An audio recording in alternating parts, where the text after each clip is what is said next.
Welcome to Gibbsfield Farms. I'm Ryan Gibbs, and today I'm going to show you our continuous flow worm beds. This is a 4-foot by 8-foot continuous flow worm system. So what we're doing is we're feeding the top, and then we've got a bar in the bottom, and we crank it, and we cut the bottom off. As you can see, we got some on the ground there. So we start by feeding it, so by putting the stuff in top. So we're feeding things such as apples, watermelon, brines, just fruits, vegetables, anything we're throwing in there. We've also got some compost here that is year-old compost that we made using the Johnson Su composting method. So there's worms in this. It is wood chips, straw, sawdust, a little bit of livestock manure, year-old fungal dominant, really nice stuff. And you see it looks like dirt, okay? This looks like soil. It smells like timber soil.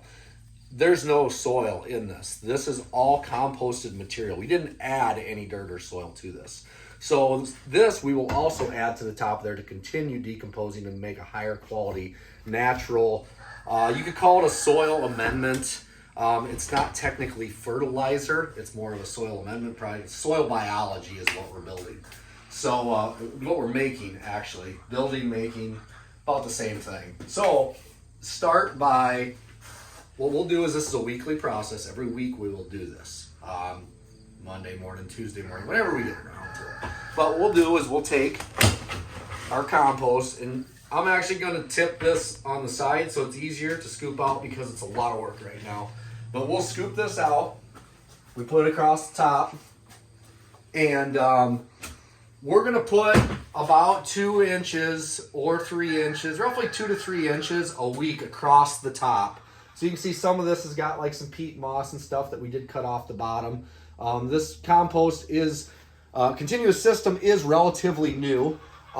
We've only been doing this for a few months now, so the first couple cuts we do, you want to take that off, put it on the bottom, and then after that you'll be harvesting that. So, and I'll get to what we're going to do with the harvest product here in just a bit.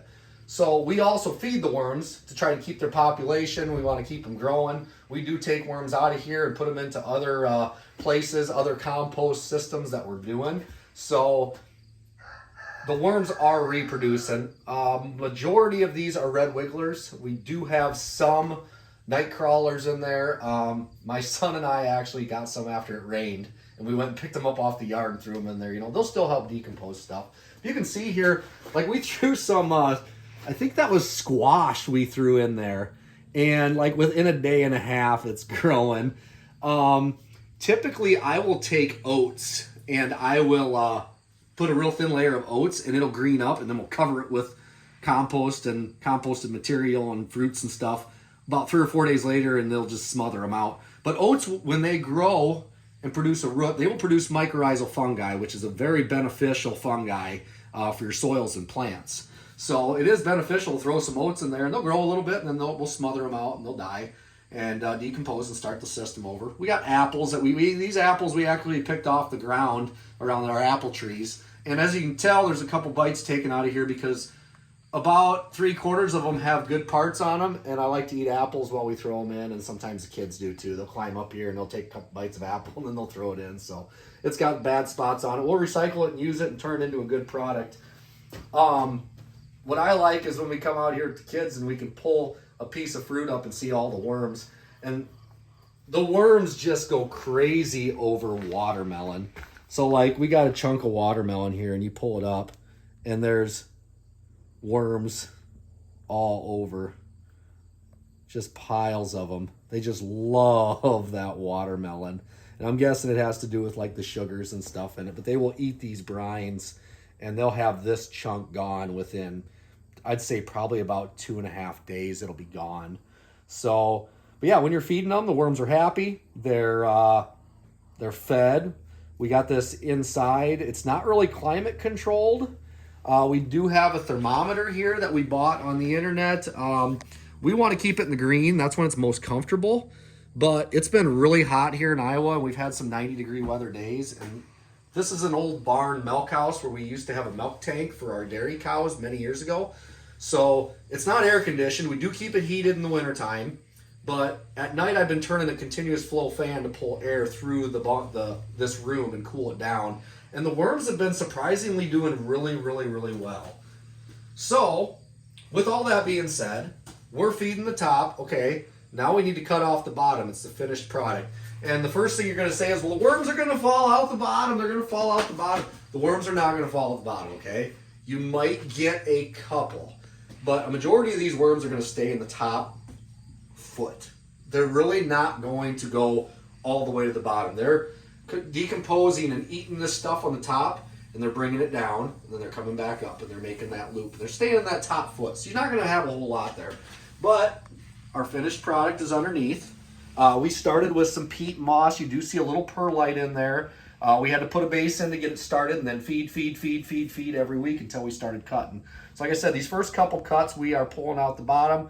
We're going to throw some of this back on top and let the peat moss get recycled some more and decompose some more. So how do we cut this? What we got here is 2-inch by 4-inch pallet racking top. So if you see those orange and green pallet racks in these warehouses, they've got a rack on top that the pallet sits on. They're stainless steel. It works slick because they don't rust. So we put these in there, and it's actually a perfect size for a 4x8 continuous flow system. Put that on there, little holes. It's enough to hold the soil up, but once we cut across the top of them, it'll fall down. So what we got is a bar here, which I call my cutting blade.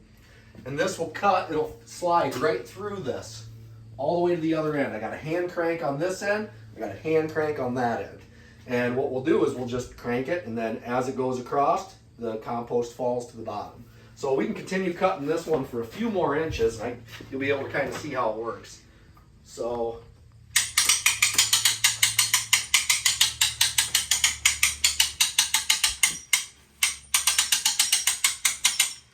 there, and it's coming right to the end here. You can see the bar there. You can see there is a couple worms in there. Not a lot, but you're going to have a couple. Like I said, these are our first couple cuts we've done on this here in the last week and today. So we got stainless steel cable, hand winch, and then a hand winch in the other end. So now to cut it back to that side next week, we will go onto this, release the lock, and crank on that end, and pull it back to the other side. And we'll continue going back and forth on a weekly basis.